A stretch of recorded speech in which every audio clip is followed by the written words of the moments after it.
back to my channel. Hope you all are doing well. One thing you need not forget is to stay home and stay safe. Guys, आज की video is one of the most demanded videos because आज हम कुछ ऐसा discuss करेंगे जो आपके सारे चैप्टर्स एंड ग्रामर से हटके है. That is figure of speech. Now moving forward with what is a figure of speech and how many types of figure of speeches are there. Guys, आपको एक बात याद रखनी है कि ये पार्ट 1 है वीडियो का और मैं ऐसे काफ़ी ज़्यादा पार्ट्स आपके YouTube पे मैं अपने चैनल पे अपलोड करूँगी because there are ample figure of speech, literary devices, poetic devices, they all are synonyms of each other, right guys. तो आप हर पार्ट ऑफ वीडियो ध्यान से देखना है, इससे आपकी नॉलेज में बहुत प्रोलिफरेशन आएगी बिकॉज जब हम ये जानेंगे that what is a figure of speech you will get to know कि English literature is so vast, आपको कितना कुछ सीखने को मिल सकता है.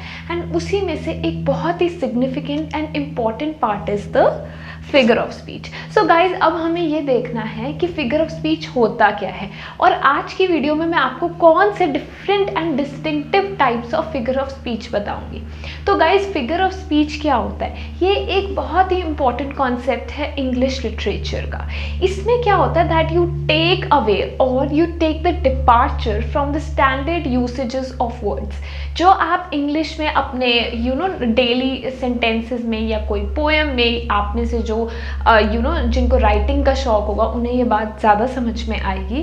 गाइस, ये one of the most important and significant part है लिटरेचर का. फिगर ऑफ स्पीच मैंने आपको जैसे बताया कि आप नॉर्मल यूसेज करते हो वर्ड्स की, उनसे हट के हम कहीं लिटरेरी, पोएटिक या फिगर ऑफ स्पीच डिवाइसेस का यूज़ करते हैं अपनी राइटिंग्स में, स्पेशली पोएम्स में and also sometimes in prose. So let's get started. So guys, आज इस वीडियो में मैं आपको 4 मोस्ट इम्पॉर्टेंट लिटरेरी या फिगर ऑफ स्पीचेस के बारे में बताऊंगी.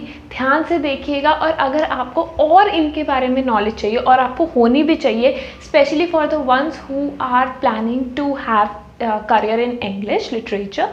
सो आज मैं आपको बताऊंगी simile, metaphor, alliteration and assonance के बारे में. गाइज, आप में से कई लोग ऐसे होंगे जिनको ऑलरेडी पता है लेकिन उनको सिर्फ एक बेसिक डेफिनेशन पता होगा, हाँ यार सिमिली क्या होता है. लेकिन जब मैं आपको उसको एग्जाम्पल्स के थ्रू समझाऊंगी तो आपको बहुत अच्छे से समझ आएगा that what these 4 literary devices are all about. So guys, let's start with the first one. First literary device, जैसे मैंने आपको कहा है, इज अ सिमिली. गाइस, बहुत ध्यान से सुनेगा, बहुत ही अच्छा पोएटिक डिवाइस है और आप इसको बहुत अच्छे से अपने पोम्स में, अपने आंसर्स में इसका यूटिलाइज कर सकते हैं. इस सिमिली क्या होता है? वो एक ऐसा फिगर ऑफ स्पीच है when you compare 2 different things और एक्शन. ठीक है, आप कंपैरिजन करोगे 2 डिफरेंट चीज़ों में और किस चीज़ का यूज़ करके कंपैरिजन करोगे? 2 वर्ड्स का, या तो लाइक और एज. इन दोनों का यूज़ करके आप जो है सेंटेंसेस में कंपैरिजन करोगे. For example, he is as brave as a lion. अब देखिए, मैंने सेंटेंस में अपना एज यूज़ किया. ज़रूरी नहीं है कि एज का 2 बार आना ज़रूरी है या 1 बार, मल्टीपल टाइम्स भी आ सकता है, नो कंपल्शंस. अब देखिए, मैंने एक लड़के का ही हम रेफरेंस देते हैं एक मैन को.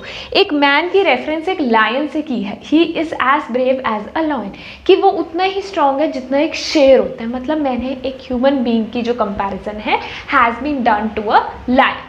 अब देखिए, life is like a onion. हमारी जो एग्जिस्टेंस है, हमारी जो लाइफ है, वो एक प्याज की तरह है.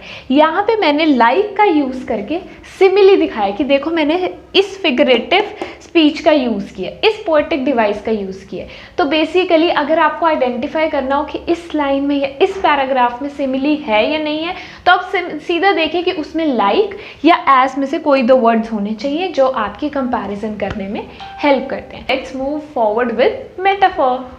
से बहुतों को कंफ्यूजन होगा, यार सिमिली में भी हम कंपैरिजन करते हैं, मेटाफर में भी हम कंपैरिजन करते हैं. सो गाइज, आपको ये बात समझनी पड़ेगी कि दोनों जो हैं सिमिलर लगते हैं ना, आइडेंटिकल लगते हैं. यार उसमें भी कंपैरिजन करना है, इसमें भी कंपैरिजन करना है, but there is a very minute difference between the 2 figure of speech.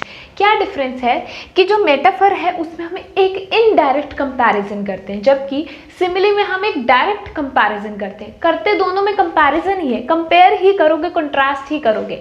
लेकिन मेटाफर में आप इनडायरेक्ट कंपैरिजन करते हो. ठीक है, इसके एग्जाम्पल से समझते हैं.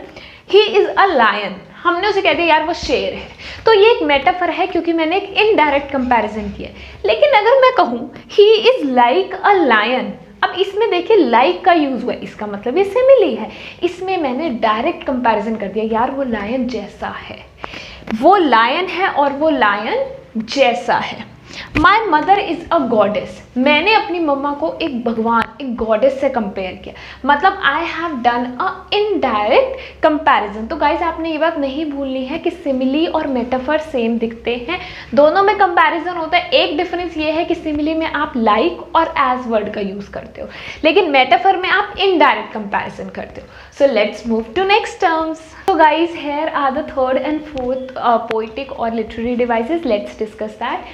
Third one is the alliteration, it's the repetition of same sounds, लेकिन वो साउंड सिर्फ कॉन्सोनेंट्स की होंगी, जो आपकी इंग्लिश की लैंग्वेज में, इंग्लिश की लिटरेचर में 26 कॉन्सोनेंट्स हैं, उन्हीं की रेपिटेशन होगी और वो किसी भी सीक्वेंस में हो सकती है। For example the person followed free, followed free, तो यहाँ पे एलिट्रेशन है। लॉर्ड ऑफ लैंग्वेज, लॉर्ड, ल, तो लॉर्ड ऑफ लैंग्वेज, ल, तो this is also alliteration. But opposite to that is assonance, that is the repetition of similar vowel sounds in a sequence. जो एक सीक्वेंस में वॉवल साउंड्स की repetition हो रही हो उसको हम एजोनेंस कहते हैं। For example thou still unravished bride of quietness, I still unravished, ई ब्राइड, ई क्वाइट, ई, तो ये जो ई की साउंड आपकी रिपीट हो रही है बिकॉज इट्स अ वावल, तो इसको हम क्या कहते हैं, एजोनेंस। गाइज एक बात और, जब भी आप किसी को बोलेंगे वोवल, इट्स रॉन्ग, आपने बोलना है वावल, नॉट वोवल, ठीक है गाइज, इसकी करेक्ट प्रोनाउंसिएशन है वावल। अगर आप चाहते हैं कि मैं ऐसे ही और वीडियोस बताऊं जिसमें मैं आपको प्रोनाउंसिएशन, करेक्ट ब्रिटिश प्रोनाउंसिएशन जो हमारे इंडिया में फॉलो होती है वो मैं आपको बताऊं, या अमेरिकन आप चाहते हैं या इंडियन इंग्लिश प्रोनाउंसिएशन आप चाहते हैं, तो आप कमेंट बॉक्स में प्लीज़ प्लीज़ प्लीज़ आप मैसेज करके मुझे बताओ, सो दैट मुझे ये भी पता लगता रहेगा कि which type of videos do you want. Here and I will end with this videos because इसमें मैंने सिर्फ आपको 4 ही फिगर ऑफ स्पीचेस एक्सप्लेन करनी थी, ठीक है गाइज। तो गाइज अब आपको एक बात ध्यान रखनी है कि आगे आने वाली कई वीडियोज़ में मैं अपने पार्ट 2 पार्ट 3 में फिगर ऑफ स्पीचेस समझाती रहूँगी। सो प्लीज़ प्लीज़ प्लीज़ जाके मेरे चैनल को सब्सक्राइब कीजिए, लाइक कीजिए, कमेंट कीजिए, because without your support I am nothing. Bye, thank you.